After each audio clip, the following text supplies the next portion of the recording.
With early and absentee voter turnout in record numbers this election, the Duval County Supervisor of Elections office has been in fast mode for weeks. First day of early voting, we had some problems with printer problems.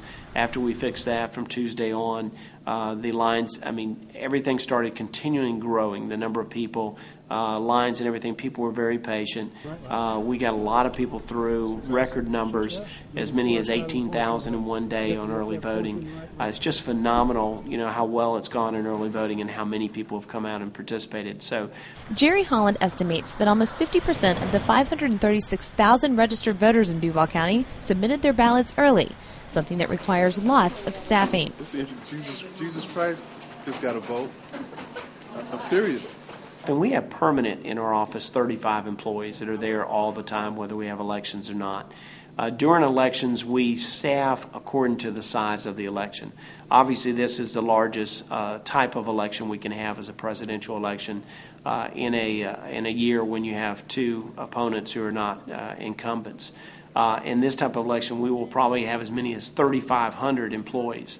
They're all paid. We talk to them as volunteers, but even the poll workers are paid. But for some of them, it's only that one day that they work. For others, they may be working several weeks in the call center answering questions, people in the warehouse, people helping us process the absentee ballots. But it'll be over 3,500 employees will participate in this election. With all of the staffing, strict safety guidelines are in place to secure the completed ballots. We seal the ballots and the machines that account for the votes, both going out to the polls. They're sealed. They're not to be opened until they get in the precinct with all the poll workers.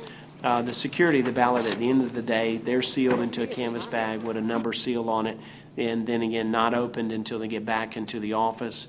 Also, the machines are also sealed. They're transported to a site to upload their results.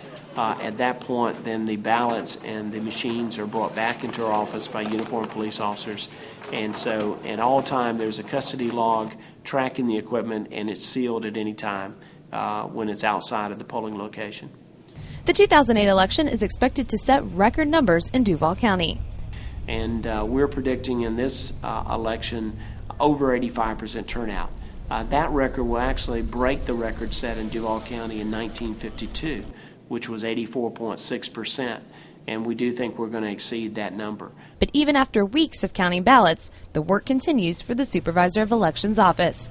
None of the other elections are like this. It doesn't feel like one day of election. It really feels like 3 months we've been having an election. And it's not over. For most people, they feel like on November 5th it's over.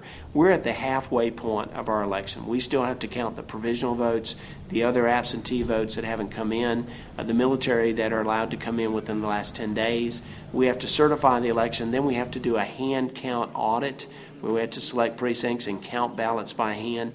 So we go through that entire process. So for me, if there's not a recount, the election will probably be over in about 3 to 4 weeks. At that point, yes, I do plan on taking a vacation. Don't know where, but it'll just be nice to take some time and do something other than count votes. For more elections coverage and information, be sure to check out our elections website at jacksonville.activote.com. For Jacksonville.com, I'm Amanda Warford.